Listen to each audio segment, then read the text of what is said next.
All right, when graphing in y-intercept form or slope-intercept form, what we need to do is to have this graph help us out, or this chart. So if it's less than or greater than, it's a dotted line. If it has the equal to sign underneath, right, the line underneath, that means we're going to draw a solid line. If it's greater than or equal to, we shade above it. If it's less than or equal to, we shade below it. So use this chart to help you today fill out these graphs. So if we look at number 1, we look at the inequality. It has a line underneath, right? So that means it's one of these. So we're going to have a solid line. Now we got to look at the shape. If it's greater than, right, the arrow pointing to the right, it's going to be one of these, and it means we're going to shade above. So to graph these, we graph them like we would graph a regular y-intercept or slope-intercept form line. So we start at 1, 2, 3, 4, 5 on the y-axis because of this. Now our slope is -1/2. Remember, the negative means that we're going to go down first instead of up. We always go left to right.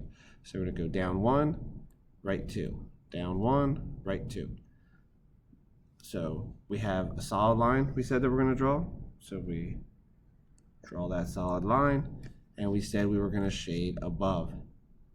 Now remember, with these linear inequalities, any point in that shaded area is a solution. So there are infinite solutions available. Let's look at another one. Let's do 4. So if we look at 4, we need to check out the inequality first. So if we look at the chart, there's no line underneath of it, which means that it's going to be dotted. Looks like this. And the arrow is pointing to the left, so it's less than. So that means we're going to shade below.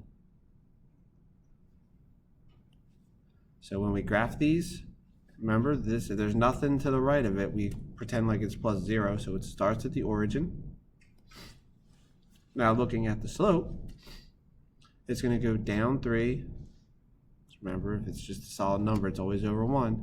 It's going to go down 3 to the right 1. We got to make it dotted.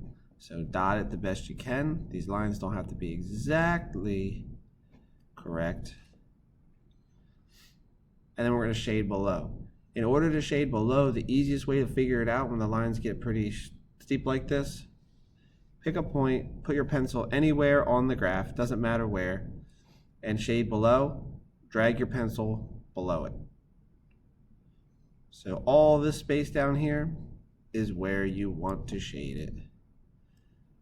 And remember, all that spot in that shaded area is a solution. So there are an infinite amount of solutions to this inequality.